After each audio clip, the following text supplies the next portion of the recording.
आपल्याकडे अजून नमस्कार, मी भारतीय आहे. मी कॅथलिक नाही, मी मुसलमान नाही, मी हिंदू नाही, मी एक भारतीय म्हणून मी आज तुम्हाला सर्वांना धन्यवाद बोलते. मी युवकांना धन्यवाद नाही बोलत, वयस्कर माता पिता इकडे जमले की त्यांना धन्यवाद बोलते. का तुम्ही आमच्यासाठी नाही आले, त्यांच्यासाठी नाही, तुमच्या मुलाच्या तुमच्यासाठी आले आहे. आज आपण आपले पैसे कॉलेजेस स्कूल्स मध्ये भरतो का आपल्या मुलांच्या फ्युचरसाठी. माझा भाऊ आहे, मी पण त्या हिशोबानेच इकडे आलेली आहे की उद्या माझ्या भावाने जर तिकडे सुसाईड केलं असतं तर माझ्या मनावरती काय वाटलं असतं.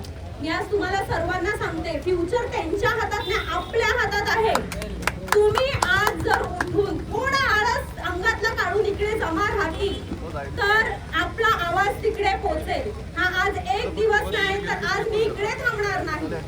इकडे नाही तर मुंबईला मला जावं लागेल तर मी मुंबईला जाईल, मला दिल्लीला जावं लागेल तर मी दिल्लीला जाईल, पण मी इकडे थांबणार नाही. धर्मेंद्र प्रधान आणि